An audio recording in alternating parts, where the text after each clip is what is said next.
Je suis Anne-Sophie Panseri, je dirige l'entreprise Maviflex depuis 2000.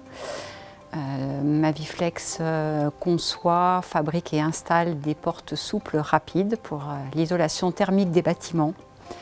Une équipe à mes côtés de 145 personnes. L'impact de la crise actuelle sur notre activité a été majeur durant les mois de fin mars, avril, mai, juin, avec un arrêt total de production sur le début du mois d'avril.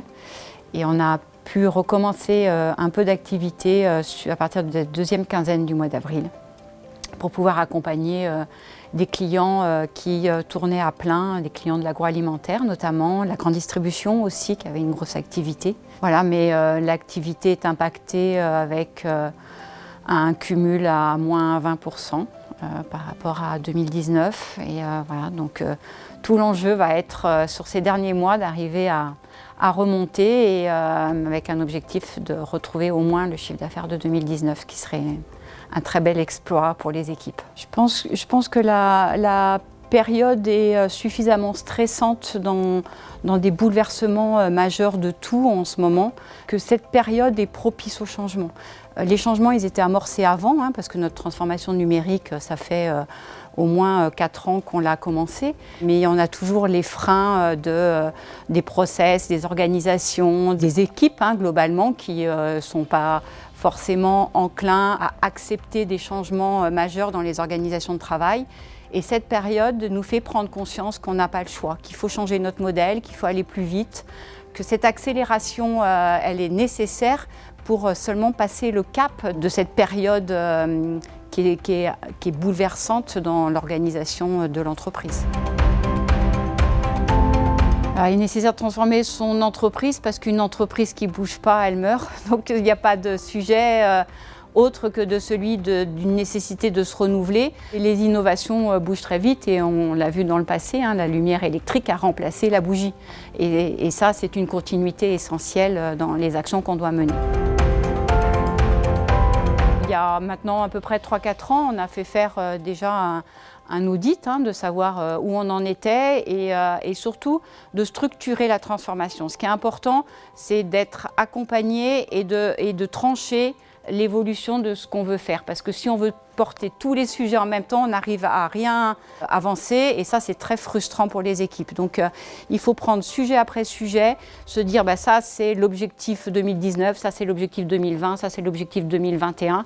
Et il faut que les collaborateurs adhèrent à la vision globale de cette transformation et que cette planification soit en lien avec tout ce qu'ils ont besoin, eux, dans leur quotidien. Par exemple, on a d'abord travaillé sur tout ce qui fait perdre du temps à nos équipes, sur des petites tâches qui ne sont pas intéressantes et comment on peut les automatiser, comment on peut arrêter des mails redondants par des fiches et des applications sur notre intranet pour pouvoir partager l'information. Voilà, partout ou dans chaque service, quand on avait une perte d'efficacité à la demande des collaborateurs, et ça c'est l'audit qui a permis de faire cette remontée d'informations et c'était vraiment essentiel, il faut avancer et les accompagner. L'accompagnement pour moi il a été essentiel. D'abord parce qu'en tant que dirigeante, on n'a pas les compétences et les connaissances de tout. Donc il faut des experts autour de soi pour apprendre. Et au-delà de l'expertise qui a été nécessaire pour moi et qui a été vraiment le déclic, cet audit de la compréhension du besoin d'abord des équipes, au-delà de ça, ce qui m'a beaucoup intéressée, c'est le partage entre dirigeants. Pour moi, ça c'est vraiment quelque chose de rassurant, de structurant, parce qu'on n'est pas du tout au même niveau d'action dans les entreprises.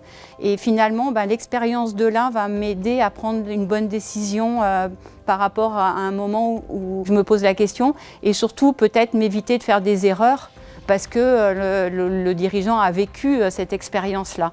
Et ça, on va l'avoir et on va avoir cette réciprocité entre nous finalement par ce partage d'expérience. Donc ça, c'est vraiment aussi très essentiel pour moi. On parle de partage d'expérience dans les événements que j'ai pu moi vivre avec tous les événements Visiative.